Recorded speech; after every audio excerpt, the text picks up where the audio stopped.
Kalian ingin menjadi seorang yang pintar berteologi, tetapi kalian mungkin tidak mau masuk sekolah tinggi teologi. Atau kalian ingin menjadi seorang pengkhotbah besar. Atau kalian ingin mungkin setiap hari bisa memberikan renungan kepada teman-teman kalian. Dalam video singkat ini, Sarung Channel akan membahas pintar berteologi hanya. Teologi adalah ilmu yang mempelajari tentang Allah atau Tuhan. Atau lebih gampangnya kita sebut deh ilmu yang mempelajari tentang Alkitab. Alkitab sendiri kita tahu terdiri dari dua bagian, yaitu Perjanjian Lama dan Perjanjian Baru. Sebagai contoh, saya akan memberikan satu buah teks dari Kejadian pasal 1 ayat 27 ya. Maka Allah menciptakan manusia itu menurut gambarnya, menurut gambar Allah diciptakannya dia, laki-laki dan perempuan diciptakannya mereka. Pertama-tama, yaitu kita menyiapkan gitu ya, 5 buah kata tanya. Kita tahu ya.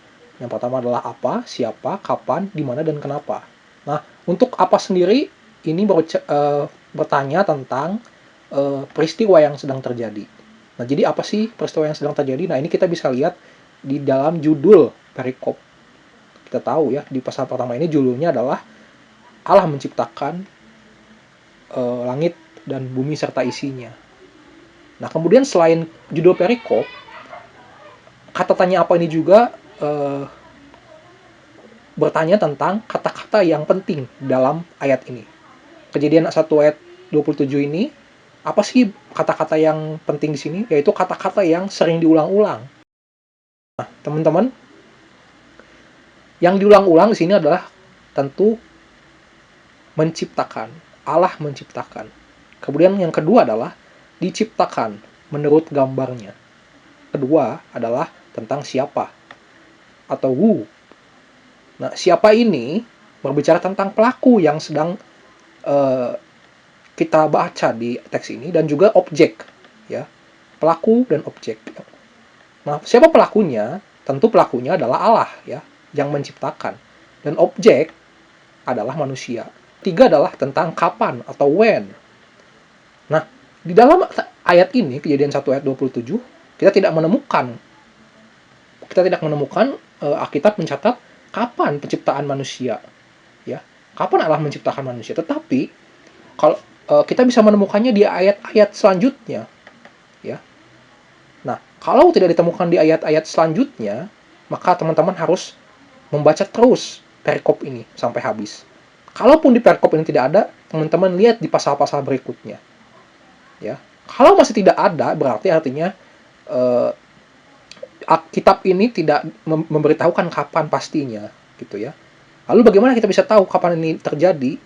Nah, itu kalian harus meneliti lebih jauh lagi, yaitu kalian harus tahu siapa yang menulis kitab ini, kemudian kalian harus tahu juga, gitu ya, si penulis ini hidup di zaman setelah siapa atau sebelum siapa, gitu. Contoh, ya, saya kasih contoh misalkan di Mazmur pasal 1 ayat 1, teman-teman. Saya bacakan ayatnya adalah, berbahagialah orang yang tidak berjalan menurut nasihat orang fasik, yang tidak berdiri di jalan orang berdosa, dan yang tidak duduk di dalam kumpulan pencemooh. Nah, teman-teman, di sini kita tahu tidak ada dikasih tahu kapan dan siapa yang menulis Mazmur 1 ayat 1 ini, teman-teman. Ya. Nah, tetapi teman-teman, kalau teman-teman baca di pasal-pasal berikutnya, Mazmur pasal 3, di sana dikasih tahu, ya, teman-teman, bahwa Daudlah yang menulis kitab ini. Dikatakan Mazmur Daud, ya. Lebih lanjut lagi, teman-teman, dikatakan di Mazmur pasal ketiga itu, ketika ia lari dari anaknya Absalom, ya. Berarti kita tahu kitab Mazmur ini ditulis oleh Daud. Mazmur pasal 1 ini ditulis oleh Daud ketika Daud sedang dalam posisi raja Israel. Dan kemudian ketika Daud sedang dalam tekanan. Tekanan kenapa? Tekanan karena banyak musuh yang mengincar tahtanya, yang mengincar nyawanya Daud, gitu. Jadi Daud menuliskan, berbahagialah orang yang tidak berjalan menurut nasihat orang fasik, dan yang tidak berdiri di jalan orang berdosa, dan yang tidak duduk dalam kumpulan pencemooh. Nah, teman-teman, kalau begitu, kapan pastinya, teman-teman, Daud menuliskan Mazmur ini? Nah, kalau teman-teman mau lanjut lagi, lebih dalam lagi, teman-teman, nanti teman-teman bisa tahu bahwa Daud ini hidup, gitu ya, di zaman raja-raja, kan, teman-teman. Dia diangkat menjadi raja setelah atau di zamannya Nabi Samuel. Nah, berarti kita tinggal cari saja gitu. Berapa tahun sih dari zaman uh, Samuel ke Daud, dan kemudian berapa tahun dari zamannya hakim-hakim sebelum zamannya nabi-nabi, sebelum zamannya Samuel sampai ke Daud. Nah, tahun berapa sih itu? Nah, itu perlu pendalaman yang lebih lagi, tapi kita tidak akan sampai ke sana, teman-teman ya. Kita balik ke Kejadian pasal 1 ayat 27, teman-teman. Di sini kita bisa lihat di pasal 1 ayat 31, di sana dikasih tahu ya bahwa hari ke-6 manusia diciptakan, saat hari ke-6 penciptaan ya. Selanjutnya adalah tentang di mana atau where. Ini juga sama, teman-temannya, kita lakukan dengan cara seperti tadi. Kalau kita lihat di ayat Kejadian 1 ayat 27 tadi, ya, tidak ada dikatakan di situ di mana manusia diciptakan ya. Kita tidak bisa tahu. Tetapi kalau kita bisa lanjut lagi baca sampai di Kejadian pasal 2 ayat 5, di sana dikasih tahu, teman-teman. Saya bacakan, belum ada semak apapun di bumi, belum timbul tumbuh-tumbuhan apapun di padang. Sebab Tuhan Allah belum menurunkan hujan ke bumi, dan belum ada orang untuk mengusahakan tanah itu.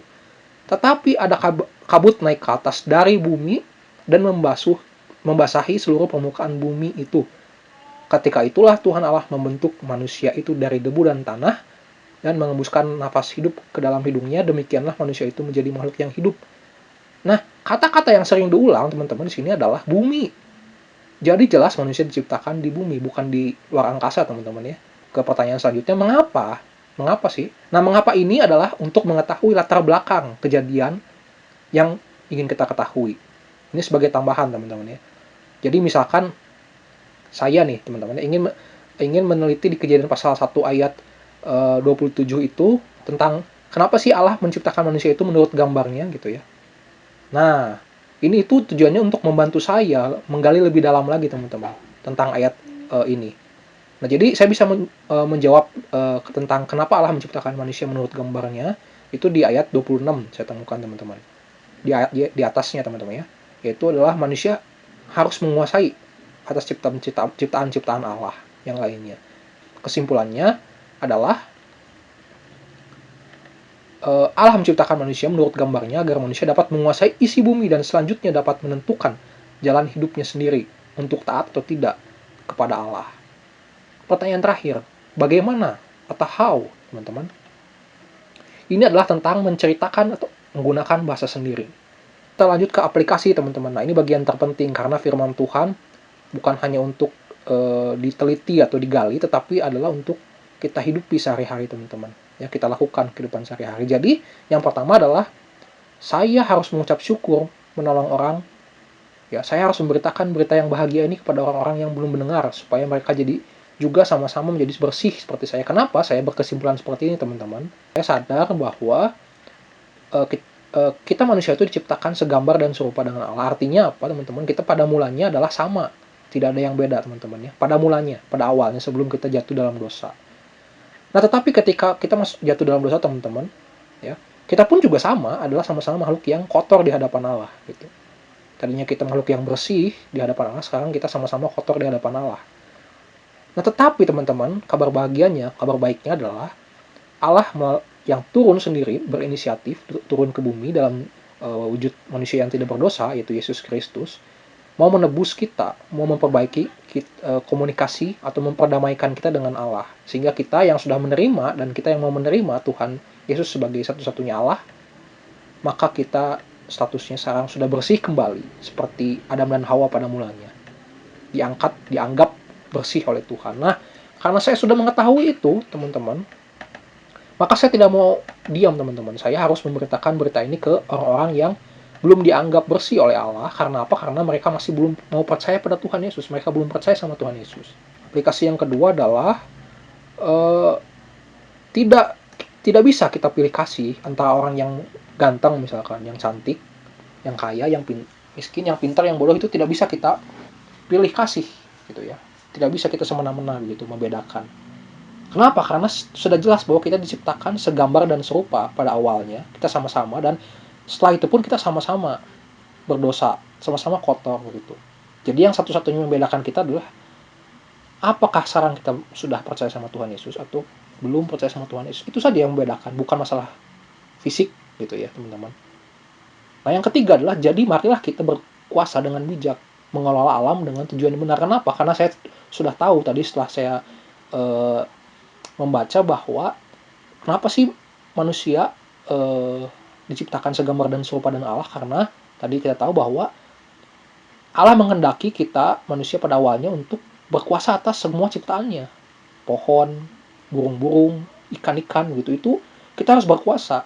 Tetapi teman-teman, setelah kita masuk jatuh dalam dosa, kita menjadi egois, kita jadi tidak terkontrol, kita tidak jadi bijak gitu, mengelola alam dan berkuasa atas alam. Nah, jadi sekarang setelah kita mengetahui hal ini, marilah kita jadi bijak mengelola alam. Kita tetap berkuasa atas alam, tetapi berkuasalah dengan bijak. Sebagai tambahan teman-teman, ya, untuk lebih dalamnya lagi, teman-teman bisa gunakan Hebrew English Old Testament di sini ya. Ini adalah kamus bahasa asli dari Perjanjian Lama, yaitu bahasa Ibrani teman-teman. Atau teman-teman bisa menggunakan juga aplikasi yang bernama Hebrew Greek Interlinear Bible. Ini bisa kalian dapatkan di Google Play Store ya teman-teman, bisa download gitu. Nah, kalau kita mengerti bahasa aslinya teman-teman, maka kita akan menemukan makna-makna baru teman-teman yang lebih dalam. Nah, misalkan saya ingin mencari tentang kata di Kejadian 1 ayat 26 ini adalah atas seluruh bumi. Ya, Kejadian 1 ayat 26. Nah, saya penasaran apa sih maksud atas seluruh bumi? Apakah manusia itu hanya boleh berkuasa hanya di satu bumi saja, atau manusia berkuasa atas alam semesta ini, termasuk di planet-planet lain gitu ya. Kita tahu ada Mars, Saturnus, Jupiter. Nah, apakah manusia juga dimandati oleh Tuhan untuk berkuasa di sana? Nah, ini saya gunakan aplikasi uh, Hebrew Greek English Interlinear gitu ya, Bible. Saya pilih Genesis atau Kejadian, kemudian saya pilih pasalnya. Kejadian pasal 1 ayat ke-26 tentu ya. Nah, setelah saya buka, itu ternyata di sini tampilannya seperti ini teman-teman. Nah, ini ada bahasa aslinya ya, bahasa Ibrani. Kemudian saya langsung pilih kata yang ingin saya selidiki, yaitu atas seluruh bumi. Ya, dalam bahasa Inggrisnya ini, and over all the earth. Jadi ada dua kata di sini, and over all dan the earth. Ya. Nah, lalu kalian pilih di bagian yang saya lingkari merah ini ya, kalian klik gitu. Nah, nanti di situ kalian akan dapatkan apa makna aslinya. Di dalam aplikasi ini dikatakan bahwa call ya, atau atas seluruh bumi ini penggunaannya adalah untuk di atas kata sambung ini ya, kata sambung untuk seluruh, all manner ya, seluruh benda, seluruh materi begitu.